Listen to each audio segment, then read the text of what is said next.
She walked through the sliding doors like she had done 1,000 times before, calm, measured, deliberate. But this time, the room tensed. It wasn't the air conditioning. It was her, a black woman, alone, unbothered, unapologetically poised inside a place built to keep her type at the margins of welcome. The marble beneath her heels didn't flinch, but the receptionist did. Cassandra Duval moved with the stillness of someone who'd earned her silence. Her tailored navy suit whispered legacy, not luxury. Yet, the woman behind the concierge desk saw only a question mark with skin too dark and confidence too straight. The glance was subtle, down at Cassandra's passport, up at her natural hair, then sideways toward the quiet man by the security gate. They didn't ask who she was. They asked themselves who she thought she was. And that, right there, is how racist systems maintain their grip, not always by shouting, often by smiling. "I'm sorry," the receptionist said, feigning confusion. "This QR code isn't scanning properly. Are you sure you're at the right terminal?" No apology, no effort, no acknowledgement of possibility. Just doubt, draped in customer service. Cassandra didn't blink, didn't flinch, didn't explain. Because she had nothing to prove and everything to expose. In less than 48 hours, the video footage from Gate G17 would go viral. And the lie behind that racist assumption would be exposed for all the world to see. Have you ever been treated like a problem before your name was even spoken? Like being black meant you had to earn entry twice, once with credentials, and once with patience. Then this story is yours. Like, share, and subscribe to Racist Exposed. Because some power moves don't need volume, just truth and a camera in the right hands.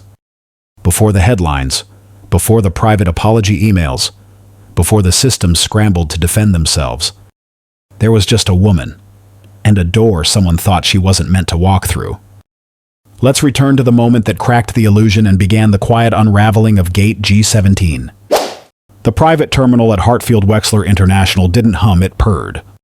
Muted gold lights spilled across imported marble, while a pianist played Coltrane on a real baby grand, not some lobby recording. It was the kind of place designed to make the wealthy forget they were ever among the ordinary. And for most people, it worked. But not for Cassandra Duval, not today. She stepped inside at exactly 1:06 p.m., her arrival as precise as her calendar down to the second. She wore no jewelry, no designer logo, just a navy blue pantsuit tailored to defy time zones and judgment. Her expression held no arrogance, only stillness, the kind carved from years of knowing the room would always ask for ID, even when her name paid for the room. She approached the concierge desk with a slight nod. The receptionist, a white woman in a burgundy silk blouse, barely glanced up. Cassandra offered her boarding pass and digital lounge pass. There was a pause, not long, but sharp. The woman scanned the QR code, frowned, scanned again, then tilted her head in that customer service way that made black patrons shrink or burn. "I'm so sorry," she said, lips twitching toward fake regret. "This is for executive lounge clients only." Cassandra looked down at her own name glowing from the screen, then back up. "I know." The room didn't fall silent, but it tightened subtly, as though the air itself didn't believe her. In that moment, Cassandra wasn't CEO of anything, just another black woman mistaken for the help, or worse, a fraud. The receptionist smiled again, this time with teeth. "Do you have someone who can confirm your reservation?" Cassandra didn't answer the question, not right away. Because the receptionist hadn't asked for verification, she'd asked for permission. As if a black woman walking alone into a world this polished needed a sponsor to exist. "I booked this lounge through my corporate liaison," Cassandra said evenly, her voice low, controlled. The pass was issued directly through the Aviation Forum's executive system. The woman blinked, clearly unfamiliar with any forum that didn't involve Instagram. She turned to her computer with exaggerated urgency, fingers tapping with unnecessary flourish. "Do you mind waiting in our overflow suite while I double-check with management?" No apology, no offer to call, just an instruction padded in sugar, wrapped in dominance. Cassandra paused, briefly. She could have said no. She had every right to demand the manager now. But she knew the power of silence by choice. She also knew something they didn't. She wasn't here to be seen. Not yet. Sometimes being undercover was less about hiding and more about watching, letting them talk, letting them assume. So she nodded once. That's fine. She was led down a narrow hallway, away from the designer pastries and champagne flutes, toward a dimmer room with gray chairs and dusty magazines. No piano, no jazz, no welcome. Just her and a clock. Cassandra sat, crossed her legs slowly, and pulled out her phone. Her reflection stared back unbothered. Let them play their game. She had her own board ready. From the gray corner suite, Cassandra could hear everything: the murmurs, the little laughs that weren't quite whispers. The walls weren't thin, but racist commentary never needed to be loud to echo. She said her name was Duval. One voice said, male, young, amused, sounded like she was making it up. Who travels alone in a suit like that and no assistant? Another voice responded, feminine, older, biting. Probably someone who faked an invite. Happens more than you think. We had a guy last year show up with a forged pass. At least he wore a tie. Laughter followed, muffled but unmistakable. Cassandra didn't flinch. She simply closed her eyes, slow and deliberate. If she had $10 for every time a room tried to define her from the outside in, she could have bought this terminal by now. But she wasn't alone. From across the hallway, near the utility closet, stood Lena Morales, the newest front desk intern, 23, first-generation college grad, skin the color of almond bark, and eyes that knew what microaggressions looked like before she had a name for them. She wasn't supposed to be there. She was sent to restock lemon-scented towels. But she paused, just long enough to notice how the so-called overflow suite had no other guests. Just one black woman, dressed like a power broker, sitting perfectly still while being discussed like a trespasser. And so Lena did what her mother always told her to do when something felt off. She kept her face blank and turned on her phone camera silently. She didn't know what would come of it, but something about this moment whispered, this isn't over. This is the beginning. Upstairs, behind tinted glass and frosted doors, the real airport operated on data, not assumptions. Inside the control suite of the VIP terminal, a staff manager named Clay Ryland was sorting late arrivals when a notification pinged his dashboard. A system alert: high priority client unverified at G17. Name Cassandra Duval. Status flagged. Clay furrowed his brow. The name was familiar, too familiar. He clicked her profile. In under 3 seconds, the screen unfolded. CEO of Duval Air Tech, featured speaker, Global Aviation Forum. Estimated net worth $97 million. Personal aircraft registry, dual Falcon lease. Citadel account flagged by system, potential security discrepancy. Confirm legitimacy. He leaned back, heart ticking slower now. This wasn't a minor glitch. A black CEO, internationally known, flagged as suspicious. For what, arriving early, walking alone. He scanned deeper. The flag had been added manually, not automated, by a user account tied to forum operations, internal. And under it, one line of text. No verified photo ID attached to lounge pass. Could be impersonation risk. Clay blinked. That wasn't protocol. And that wasn't a mistake. Downstairs, Cassandra sat in silence. Upstairs, her name, once buried, now hung in the air like static before a storm. Someone had tried to bury her identity under bureaucracy, but now it was exposed. He tapped the intercom. Get me the forum liaison, and pull all login history on past modifications. Now.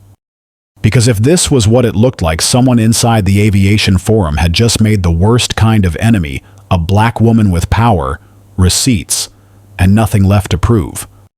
The gray room didn't have windows, but Cassandra could see everything. Not literally, but in the way one sees through tone, through silence, through the cold geometry of spaces designed to shrink you while pretending to serve you. She noted the chairs slightly lower than standard height, the lighting 2 bulbs out, the rest tinged with green. The art faded, generic prints of tulips no one remembered choosing. This wasn't overflow. This was containment styled politely enough to pass. She looked down at her phone. No emails, no apology. Just the slow creep of time. 1:42 p.m. Her keynote was at 4 p.m. But she wasn't waiting. She was collecting. There's a moment in every corporate war when silence becomes a weapon. When the ones underestimated gather intelligence, the loud never notice. Cassandra tapped open her encrypted channel. Typed 5 words. Someone's blocking my entry. Undercover move confirmed. The message went to 3 people. One was her legal counsel, one was her CTO, and the third, the most dangerous of them all, was her media partner, already stationed at the forum, disguised as a logistics intern. Her fingers didn't tremble. She'd lived through bigger fires, boardroom betrayals, public acquisitions, bank deals where she'd been the only black woman in a room of white silence. This wasn't new, but it was unacceptable. She put away the phone and stood up slowly, walked toward the door not to leave, but to remind them she was here. And the moment the wrong person noticed, the entire game would begin shifting.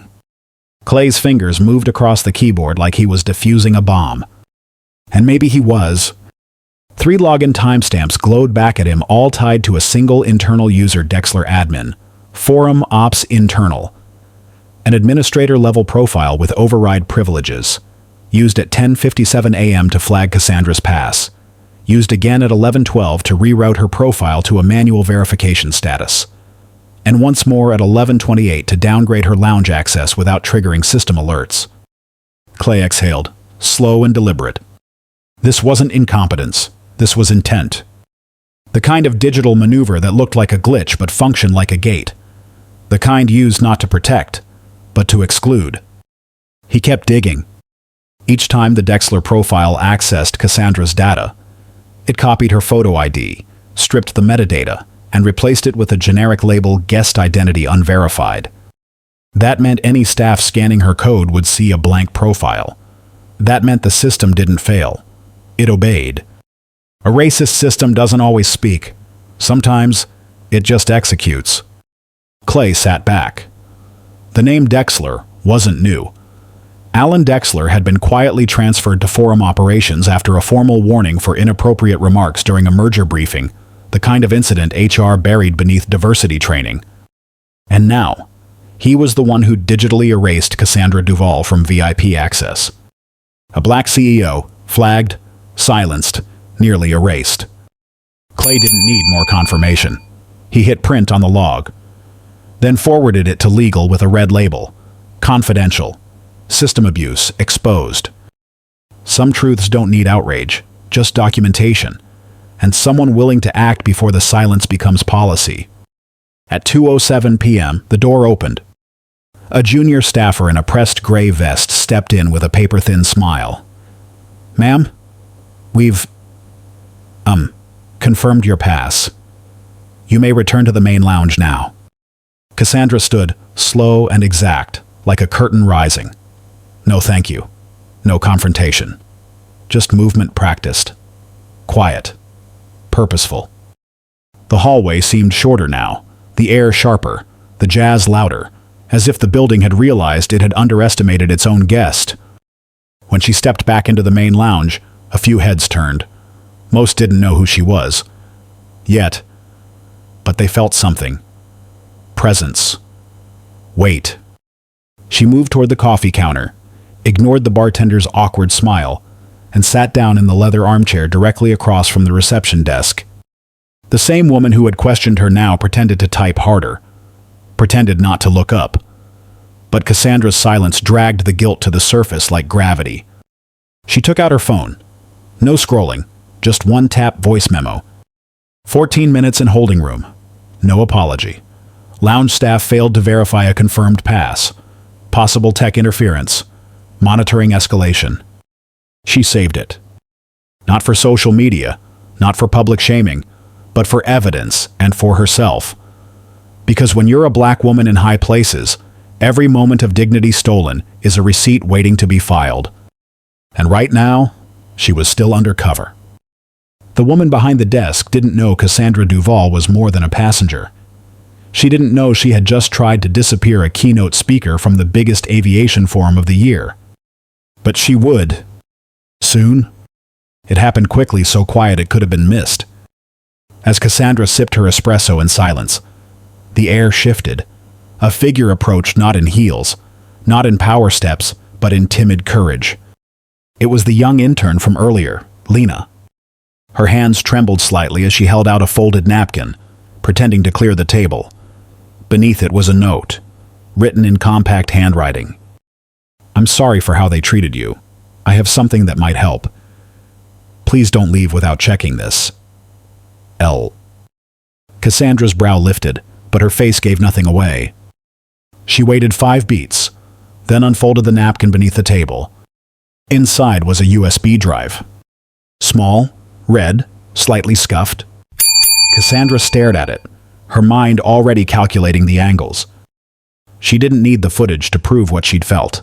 She'd lived that feeling all her life. But what she needed was leverage. She slipped the drive into her bag like it was nothing more than lip balm.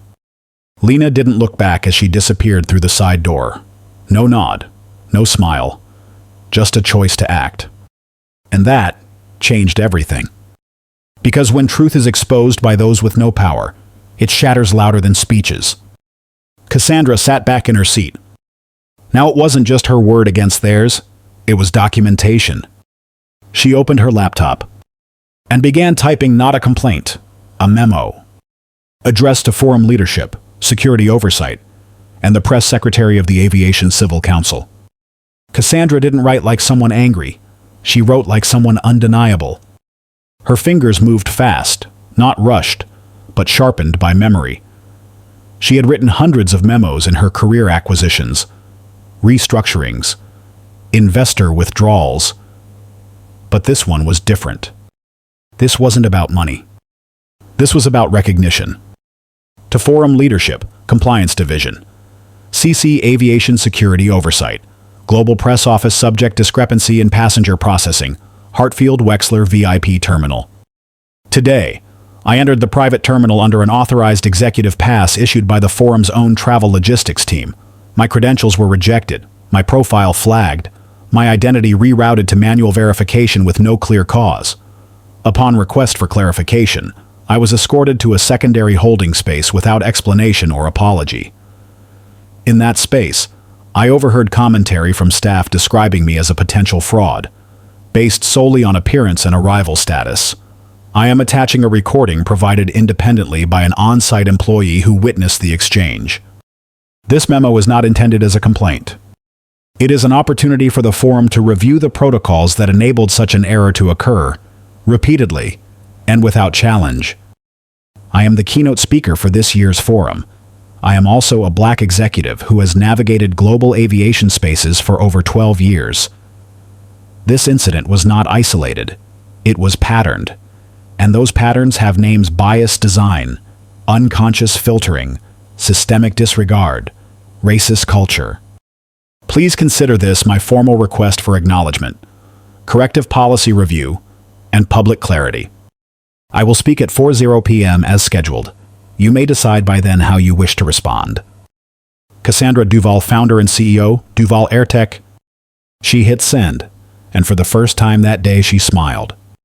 Not because she'd won, but because they were now on record against themselves. Clay stood in front of the printer, watching each page emerge like confession. 3 pages. Each one a breadcrumb of intentional sabotage, wrapped in technical language: manual flag, identity override, profile reroute. They hadn't just made a mistake. They'd executed a decision with the system as their accomplice. Behind him, the office door clicked open. Everything all right? It was Melissa, his supervisor. Mid-40s, white blazer, red lipstick that said authority without accountability. Clay hesitated, then held up the printouts. Do you know this access trail Dexler admin, internal forum credentials? They manually interfered with a VIP entry today. She glanced at the pages, then back at him with a tone dipped in ice. "You're not implying someone was targeted." "I'm not implying anything," Clay replied. "I'm reporting what the logs show." Melissa sighed, the kind that says you're doing too much. "These things happen. You know how many fake entries we get from people pretending to be executives?" Clay didn't blink.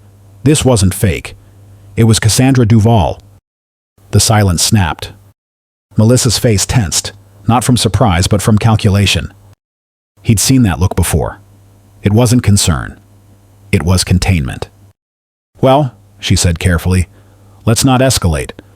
We'll issue a private apology. No need to involve legal, especially when it's sensitive." Sensitive.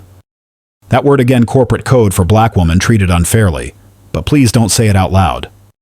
Clay knew in that moment, the firewall wasn't just digital, it was human, political, calculated. And it wasn't protecting data, it was protecting reputation. Still, he nodded. But deep inside, something had shifted. Because sometimes, even those buried inside systems begin to realize they've been part of the problem. And when they do, they either stay undercover, or they switch sides. By 3:36 p.m., Cassandra stepped into the main hall of the Global Aviation Forum. And this time everyone noticed. But not the way they usually noticed a speaker. No head turns of admiration, no handshakes of recognition. Instead, they noticed her like a storm no one had prepared for. Eyes flicked, then fled.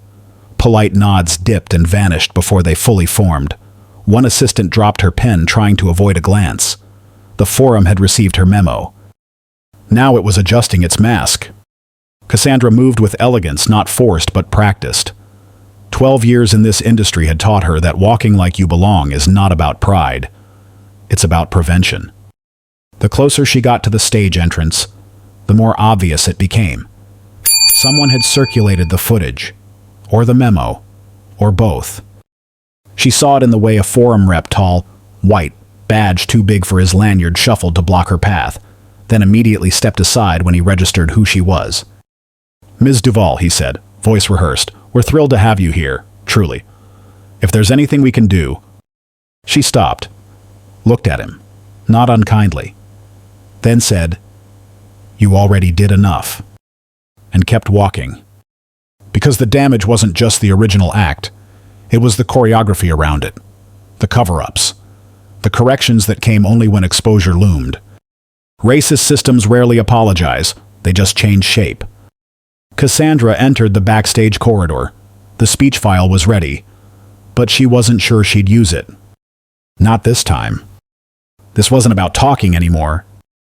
It was about naming and watching who flinched when the truth was finally spoken aloud. The backstage corridor hummed with artificial calm, the kind that masks panic under performance. Technicians whispered into headsets. Stage lights warmed. On a nearby screen, Cassandra's name flickered beneath the words, "Keynote address, 4:00 p.m. sharp." She adjusted her collar, not nerves preparation. But then, a voice behind her, steady, low. "Miss Duvall." She turned. Clay Ryland stood there, clipboard in hand, forum badge half-tucked. He looked like any other logistics officer, which is exactly what made him easy to ignore. But his eyes weren't corporate. They were human, and his hand held a sealed envelope. "I work in system operations," he said, quiet but urgent. "I reviewed your access logs. I know what happened." Cassandra didn't move, didn't answer. "I've sent everything to legal oversight, timeline, login trails, administrator IDs. I just wanted you to know." He swallowed. "You weren't imagining it." A beat. "Not this time," he added. Cassandra took the envelope, didn't open it. She didn't need more evidence. But she did need this, a witness. Someone inside who finally chose to expose what so many pretended not to see. Clay hesitated, then said, "I don't expect thanks. I thought you should know there are some of us who've been watching this pattern for years, and we're done staying quiet." For the first time that day, Cassandra allowed herself a breath. Not relief. Just recognition. She nodded once. then walked toward the stage. The house lights were already dimming, and the whole forum was about to hear what silence sounds like when it learns how to speak. The lights dimmed. Applause began polite, pre-programmed, automatic. Cassandra walked across the stage like someone who had nothing left to prove. Not hurried, not smiling for optics, just present. She reached the podium, paused, scanned the room without blinking. 400 executives, 90% white, 80% male, all seated beneath a banner that read, "Aviation Forward Building the Future." Together. The silence stretched. Not awkward, unnerving. Cassandra didn't open her notes, didn't greet the audience. She simply said, "Let me tell you a story." No one breathed. This happened earlier today. A woman arrived early for her scheduled talk. She walked into a lounge, alone, in a tailored suit, with the right credentials. But she was told she didn't belong. Not loudly, not violently, just consistently, subtly. She was redirected, escorted, overlooked, spoken about, but not spoken to. Systems flagged her. Not because they were broken, but because they were working exactly as they were built. Cassandra looked directly at the front row. Her voice didn't rise, but her words cut clean. She wasn't surprised. She'd seen this choreography before. It wasn't new. It was just refined. The room was still, the kind of stillness that doesn't come from respect but reckoning. Somewhere near the side aisle, someone shifted in their chair. A cough, swallowed too late. Cassandra continued. She wasn't angry, not at first, because being a black woman in power means learning to carry humiliation like oxygen, silent, invisible, expected. She stepped away from the podium. No slides, no data. Just her, and a truth that had waited years to be heard. Cassandra stood center stage now, both hands relaxed at her sides. No podium, no distance. Only presence. "You know what's interesting?" she began. Voice still low.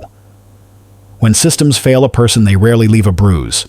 No one screams. No one calls the police. They just look away. Or worse, look through you. She walked 3 steps across the stage, each step soft, measured. Let's say this happened to someone else today. Someone less known, less resourced. What recourse would they have? Who would believe them? Or would it all be chalked up to a simple mistake? Another miscommunication buried under protocol and politeness. She turned toward the screen behind her. Blank. She had requested it stay that way. We love to talk about innovation, data, efficiency.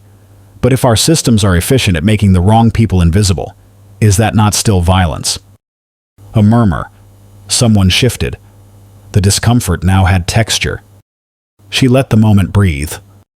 "What does a racist system look like in 2025? She asked quietly. Not a burning cross, not a slur on a wall, but a flag in a database. A room where no one makes eye contact. A protocol that works perfectly to exclude." Her voice didn't waver, because this was her silent power, speaking calmly, without apology, and watching the floor beneath them tilt just slightly. Cassandra ended the segment with a question, not a conclusion. "So tell me who gets to belong, before the system verifies them." She didn't look down. She didn't wait for applause. Because sometimes the most honest sound in a room is no sound at all. Cassandra stood still for 5 seconds after her last question, long enough for the silence to stretch into discomfort. Long enough for every executive in that room to hear their own heartbeat. Then she spoke once more. "I didn't come here to be applauded. I came here to tell the truth." A pause. "And the truth is this: the future of aviation or any industry won't be built by who you invite to speak, but by who you allow to be seen, even when it makes you uneasy."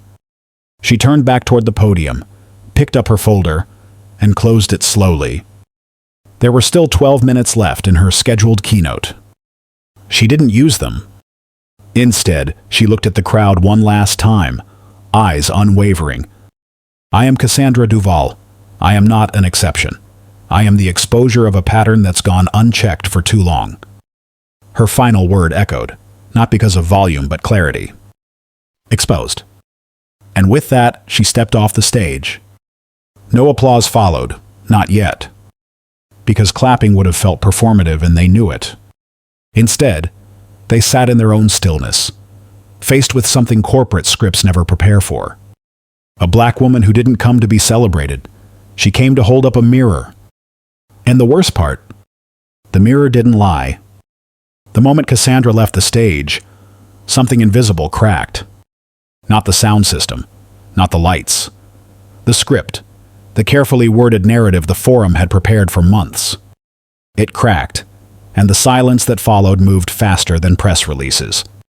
By 4:27 p.m., her 16-minute speech had been clipped into a 3-minute video, no graphics, no music, just her voice, her stillness, her silent power. By 4:51 p.m., the clip had already made its way into a private group chat of diversity officers across 5 global firms. By 5:13 p.m., the phrase "she didn't ask for applause, she asked for answers" began trending inside internal Slack channels of 2 partner companies. And by 6:00 p.m., the name Cassandra Duval appeared on the front page of an independent aviation blog under the headline "Keynote or Exposé Forum Guest Speaker Flips Script on Systemic Bias." The forum's PR team scrambled. The draft statement began with, "We deeply value inclusivity." It ended with 6 people debating whether to call it an unfortunate misunderstanding or a teachable moment. Cassandra said nothing. No interviews, no posts, not even a forward. Her inbox flooded with messages, many private, mostly from people who looked nothing like her. "I never realized how blind I've been. That story about the system working perfectly, I felt that. I'm sorry. I wish I'd said something sooner." But Cassandra didn't respond. Because when the truth is finally exposed, it doesn't need a follow-up. It just needs room to echo. And it was echoing now louder than applause ever could. By 7:12 p.m., Cassandra received a message through the hotel front desk, handwritten, ribboned, embossed with the forum's logo. "We'd be honored to speak privately regarding today's events. Perhaps over a late dinner or a glass of wine. Our team would love to clarify intentions and explore ways to move forward together." She read it twice, then folded it once, and placed it unopened back on the counter. The concierge hesitated. "Should I respond on your behalf, ma'am?" Cassandra looked up, her voice calm. "No need. They know where to find me and where to apologize." By 7:44 p.m., a second message came through, this time digital. "We understand your concerns and are preparing a public-facing statement. We'd like to offer you the chance to co-author the narrative so your voice is properly represented." That was the strategy now. Inclusion as damage control, politeness as containment. But Cassandra wasn't looking for a seat at that table anymore. She was done rearranging chairs on a ship built to leak. At 8:02 p.m., she sent a single-line response from her encrypted account. "If your concern is optics, you're too late. If your concern is people, show me the policy rewrite draft."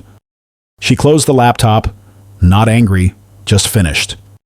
Because she had learned long ago, when you are black, they often expect your resistance to arrive loud, unedited, and easily dismissed. But when it arrives measured clean, exact, they don't know where to aim back. That's what made her dangerous. And that's what made this moment theirs to reckon with, not hers to explain.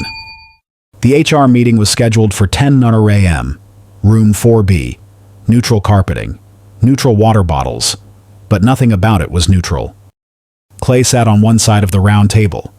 Across from him, Janice from Human Resources, and Leonard from Legal Affairs. The door clicked shut behind him, the kind of sound that always came after a line had been crossed. Janice smiled. Just enough to sting. "We just wanted to check in," she said. "There's been a lot of activity surrounding your access logs, emails, forwarded documents."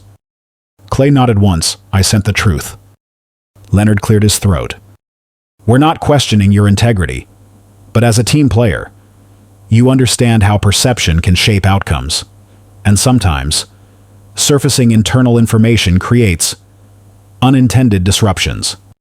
Clay looked at them both. Are you asking if I regret exposing system abuse? A pause. Too long to be honest. We're asking if you might consider framing your actions differently for the sake of organizational cohesion. Cohesion. That word again. The corporate cousin of silence. Clay leaned back. He thought about Cassandra, about the envelope, about how easy it would have been to look away, to stay undercover, keep his badge, collect his bonus. But then he remembered what she said. The future isn't built by who you invite to speak, but who you allow to be seen. So he looked Janice in the eye and said, if the system punishes transparency, maybe it's not the system I belong to. No raised voice, no grand exit. Just a man who chose truth and walked out without asking for clearance. Because sometimes, the most radical act isn't leaking a file, it's refusing to flinch after you've done it. By Monday morning, the silence was over, and the reports had arrived. Cassandra's keynote had been translated into 6 languages. Clips of her standing without a script were now featured on 2 global aviation think tanks' newsletters. One even called it the most culturally relevant disruption in corporate aviation since deregulation. But the real shift didn't come from applause. It came from sponsors. 3 major partners quietly reached out to the forum's executive board. We'd like clarity around your guest treatment protocols. We're reviewing our visibility on future collaborations. This isn't a good time to appear tone deaf. Inside the executive suite of Hartfield Wexler Airport Group, the tone turned urgent. Compliance officers, PR heads, and legal advisors crowded a call that used to be once a month now rescheduled to hourly as needed. And finally, someone asked the question no one had dared say aloud. Was this incident isolated? A compliance director answered flatly. We found 7 similar complaints over the past 3 years. 5 of them involved black travelers. All were dismissed as pass verification issues. The silence that followed wasn't strategic. It was fear. Because this time, the racist pattern wasn't a perception problem. It was documented, archived, reproducible, and worst of all, it had been exposed by someone impossible to dismiss. Someone articulate, uncompromising, unbought. Cassandra Duvall. And now, the airport had a choice to make rebuild the protocol, or watch their legacy buckle under the weight of her silence. Her name was Dana Whitmore, 31, trained in luxury hospitality, fluent in 2 languages, and proud of her ability to read a room within 5 seconds. She had read Cassandra wrong, very wrong. And now, 3 days later, she stood alone in the staff break room, replaying the moment she held Cassandra's QR code like a counterfeit bill. It hadn't seemed cruel then. It had felt like protocol, like protection, like doing her job. But now the image of Cassandra composed, poised, unbothered, had been replayed across her screen more times than she could count. It wasn't the speech that haunted her. It was the stillness. The way Cassandra had simply looked at her.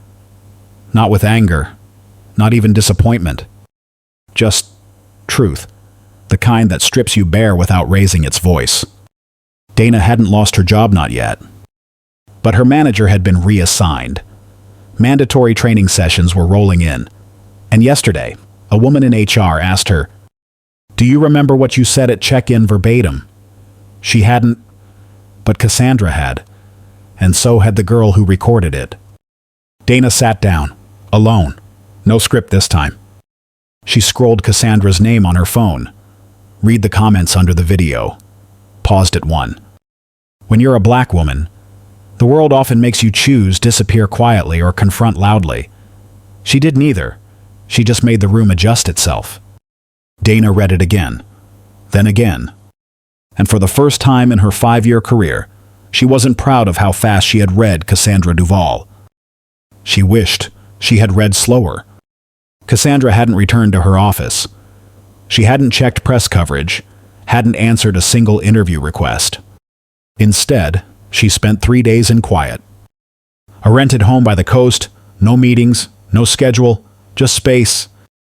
Until the invitation arrived not through PR, not through handlers, but through her personal line, the one only 4 people had. The text was simple. We've been watching, listening, waiting. We think it's time. Friday, 8 p.m. No cameras. No name, no context, just coordinates. She almost didn't go. But something about the tone, the absence of flattery, the lack of urgency, the calm certainty pulled her in. Friday came, a rooftop in Midtown, unmarked, elegant. Inside 15 women, all black, all leaders, tech, real estate, energy, finance, no name tags, no titles, just knowing. One of them stepped forward, older, graceful, eyes like weathered mahogany. We've all played their game, she said softly. We've been silent where they needed us loud, loud where they hoped we'd vanish. But what you did, it reminded us that power doesn't need noise, it needs timing. Cassandra didn't reply. She didn't need to. They weren't asking her to lead a march. They were inviting her into something older than hashtags. A network, a movement, undercover, until it doesn't have to be. They tried to erase you, but in doing so, they exposed themselves. Now we build not louder, but deeper. Cassandra looked around the room. For the first time in a long time, she didn't feel like she had to carry everything alone. This wasn't applause. This was alignment. The terminal hadn't changed. Still gold trim, still glass walls too clean to be real, still a jazz piano floating above whispers. But the way it noticed her had changed. When Cassandra Duval walked through the sliding glass again, she wasn't early, she wasn't alone, but she also didn't need company. She handed her credentials to the front desk. No hesitation, no questions. The receptionist, a new one, smiled with both eyes and mouth. Welcome back, Ms. Duval. Not ma'am, not do you have a reservation, not can I help you. Just recognition, the kind that used to come only after someone Googled her. She didn't smile back. She didn't need to. A staff member stepped forward, soft-voiced. We've upgraded your suite, and we revised our access protocols. Your feedback played a vital role. Cassandra accepted the envelope without a word. She wasn't here to audit their sincerity. She had no interest in who got fired or who got reassigned. She had already done what needed to be done. She had exposed something bigger than a name being flagged. She had reminded a system that not all black women walk in needing to be believed. Some walk in already knowing they don't owe anyone proof. She passed by the concierge. The same orchid sat by the window, same glass bowl of lemon water. But this time she didn't flinch, and the room didn't blink. That, she thought, was enough. The upgraded suite was quiet. Not lavish, intentional. No welcome fruit tray, no oversized plaque with her name, just soft light, dark wood, and windows that looked out over the tarmac. She didn't unpack, didn't open her laptop, didn't check if her name was trending again. Instead, Cassandra sat down with a cup of green tea, no sugar, no lemon, just heat and clarity. For 20 minutes, she said nothing. She just was. There were things she could have done. She could have published an op-ed. She could have taken interviews. She could have built a brand off being the woman who brought the forum to its knees. But she didn't want to be consumed. She wanted to remain composed. This was her silent power, not disappearing, just refusing to be defined by moments that were never built to include her. She thought of Lena, the intern who took the risk, of Clay, the one who broke rank, of Dana, the receptionist who still hadn't apologized, and maybe never would. And then, she thought of herself, 12 years ago, sitting in a different airport, waiting to be seen. Now, she didn't need to be seen. She had already seen herself. That was the thing about being undercover in plain sight. Eventually, they stop looking for you and start answering to you. She closed her eyes, let the silence deepen. No one asked if she was all right. No one interrupted. And somehow that was the loudest recognition of all. She left the suite at 9:03 a.m. No press waiting, no assistant trailing, just Cassandra's suitcase in hand, steps soft but steady. The hallway was empty, but the silence wasn't. It was expectant, as if the walls themselves remembered her passage and dared not forget. Downstairs, the lounge staff stood straighter than usual. No one asked her to verify her credentials. No one double-checked her name. They had already read it in every policy update, in every inbox marked urgent mandatory review. But Cassandra said nothing.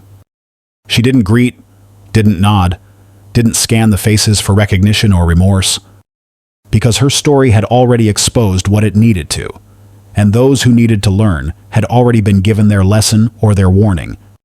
As she passed the glass entryway, a young staffer new whispered to a colleague, "That's her. Isn't it the one they're all talking about?" The colleague replied, "Shh, just let her walk." And she did, through the same doors that once tried to make her explain herself, through the same floor that once held the echo of disbelief. Only now, it was her silence that echoed. Not because it was empty, but because it had weight. Because it was the kind of silent power no one knew how to erase. Outside, the car door opened. She stepped in without a glance back. And the terminal gold, clean, calculated, stood still, as if unsure whether it had just hosted a black woman or witnessed a new kind of authority it could never quite measure. If this story touched your heart, make sure to like, share, and subscribe. Every click helps us bring more powerful stories of empathy, justice, and silent strength to life. Your support is what fuels this journey. Let's keep standing together and rising higher, one story at a time. Stay safe and inspired.